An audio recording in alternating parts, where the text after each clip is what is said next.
I'm going to share with you feasibility study that I did with my colleague in Colorado, US, Peter Muller, in his company, about the effects in Greenville, South Carolina, of a possible automated transit network there.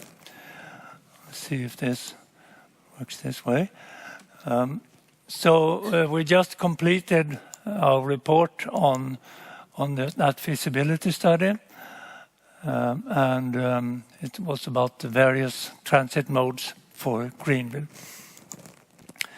It was looking at the various transport options, and we made our own survey of how people choose between alternative modes, and we designed network, and we simulated, and we did costs and revenues and came to conclusions. So that's what I'll tell you.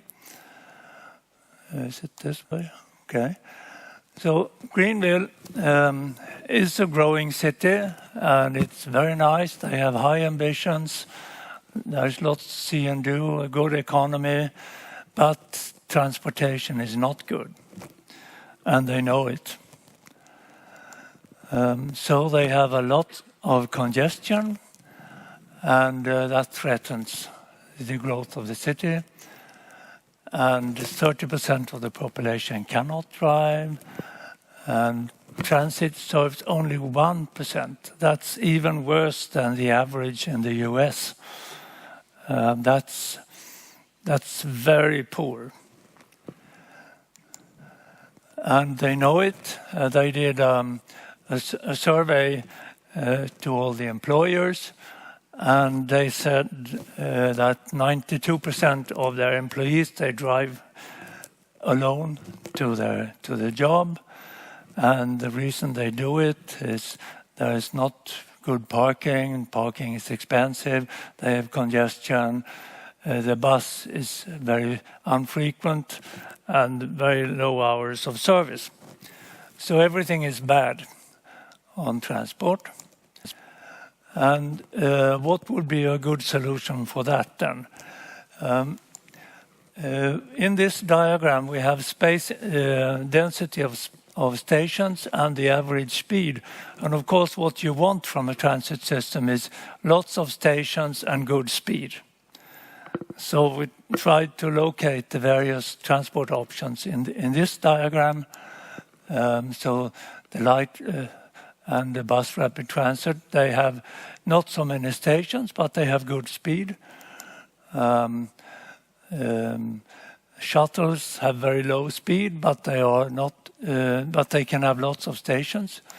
And the green pod, which is a local name for the PRT system, has a good average speed and can have lots of stations because you don't stop at those stations when you don't need to. We also looked at the gondola system. If we take some other dimensions, reliability and cost. And here, of course, you want high reliability and low cost. So we want to be in that corner. So we placed the light rail is rather reliable, but very expensive. Streetcar is expensive too, not quite so reliable because it's in mixed traffic. Bus rapid transit is in the middle. The autonomous shuttle is not so reliable because it works among pedestrians, but it's very cheap. And the green pod is high reliable, but it costs more than the shuttles. So we discussed this in workshops. What do we want for Greenville? And we see that the ones that are separated from other modes are the ones that are more reliable. There are some PRT systems, and of course this company is called PRT Consultants, so they're specializing in PRT. And so we presented the various commercial options there, including motor tram. Ultra is the one at Heathrow, and Together is the one in Podcar City, and Vectors is the one in South Korea. So first we discussed in workshops, what do we want? What is important for transit systems in Greenville? And each of the members had to vote. And the most votes, it has to be safe. It has to be reliable. It has to be cost effective, convenient, and so on. Frequent, comfortable. It didn't say direct. It didn't say that it should attract sponsorship. It didn't say secure. I'm sure they want it, but these are their own ratings. So we agreed on that, and we used that then to grade the various systems. So this example was for the gondola system. So grade this each attribute from 1 to 5. 5 is good, so it's 3 on safety, 5 on reliability, and so on. So they did that independently, each of them. And then we weigh those together. How important is each grade, and what were the grades of the various modes? And we multiply those, so we get the mode preference for the various modes. And it so happened that the conclusion was that the pod system would be good from this grading. And we didn't steer the grading there. Maybe the presentation of the pod system was a little positive, but and then we made a survey to determine how do they choose between modes. And I haven't seen this being done before in a feasibility study like this. I mean, there have been logic choice models have been used regularly, but usually in a feasibility study, you take the logic choice model that already has been calibrated and you apply it. In this case, we made the survey to calibrate a choice model for those participants, and then we applied it to the various options. And we validated by applying it to a bus system in the neighboring city where they had a bus system, and see that the model actually was able to predict or replicate the split that we could see. So we made this web-based survey with lots of questions. There were 26 questions. We asked them to choose for their daily commute. What would you choose between driving 20 to 35 minutes by car, pay for park, walk 5 minutes, or walk, wait 6 minutes, pay to ride Greenport for 24 minutes, and different questions like this, different combinations, good and bad, and then we made a spreadsheet of all the responses and figured out the probabilities of choice for each combination, and we calibrated this logit mode split model, saying that on the horizontal axis, you have the difference in waited minutes and cost. We take together waiting times, riding times, and fares, a number of transfers, and those factors, and we weigh them together with we have a value of time, so we can put together fare and time components, and we get this. And this shows that if it takes a long time or is expensive, nobody wants it. If it's very fast and very cheap, everyone wants it. And you're somewhere on that scale, and all the responses are on those dots, and we calibrated that curve based on the responses. So, and next about the fare. The higher the fare, the more money we collect, from the ones travel, but we also lose passengers with higher fares. So if we multiply number of passengers with a fare, we get the orange curve.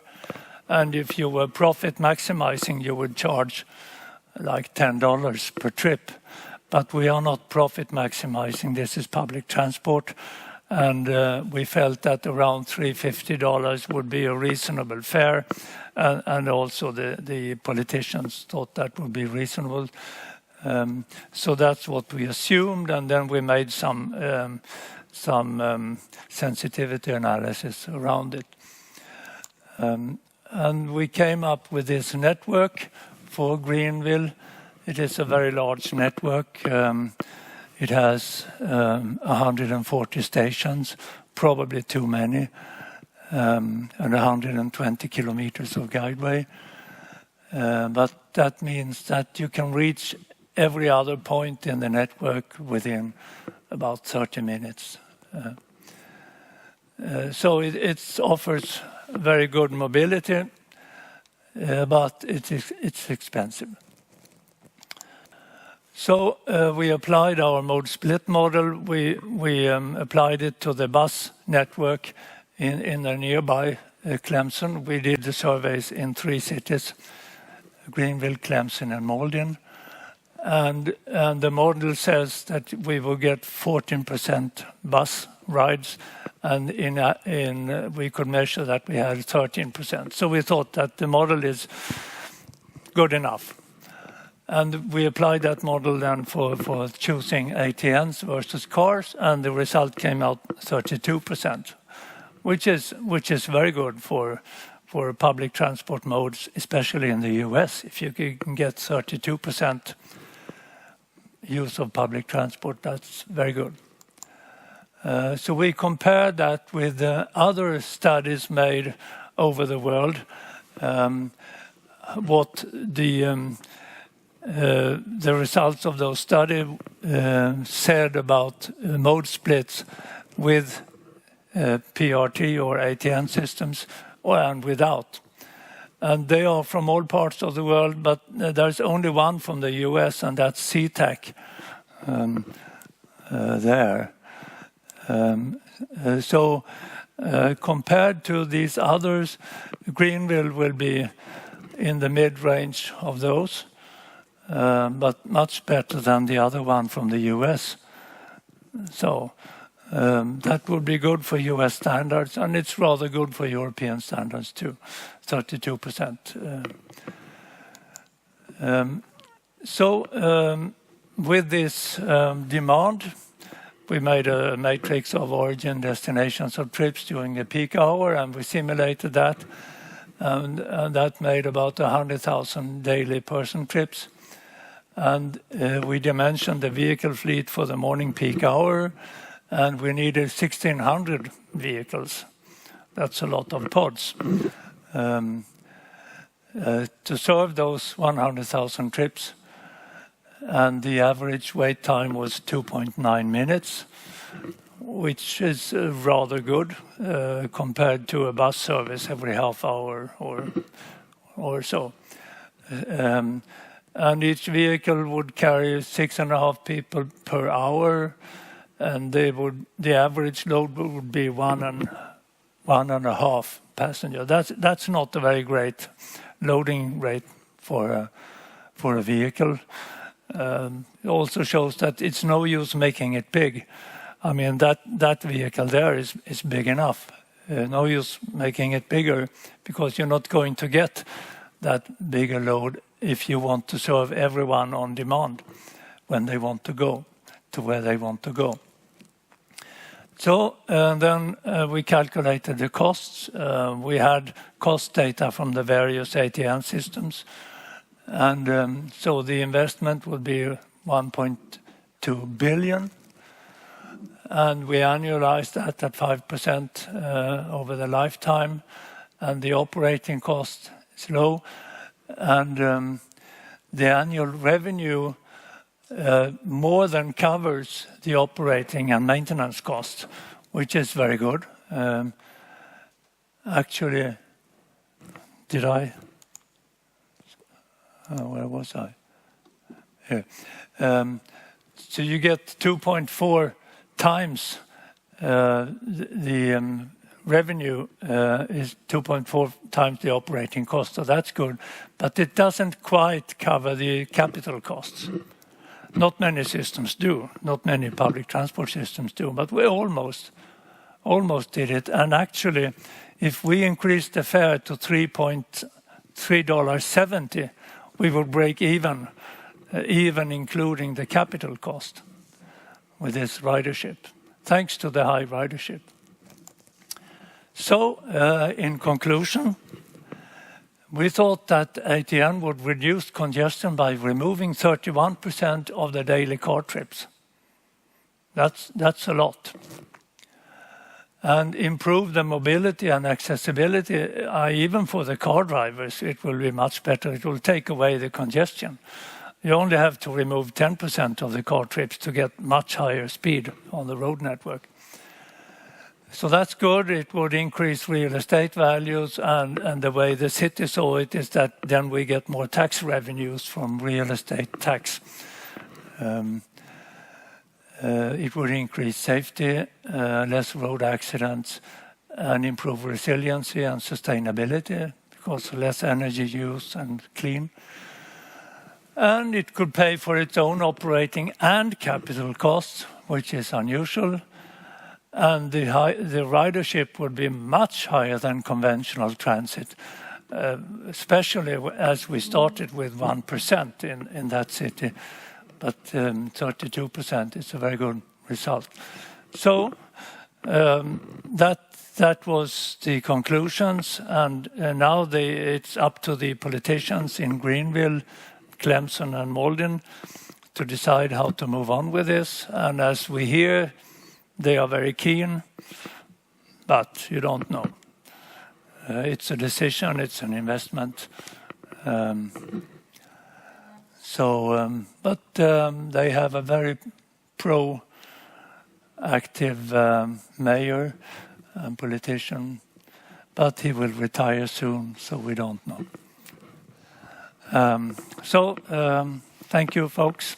Any questions will come after the third presentation, I think. I think Anna wants it like that. Thank you.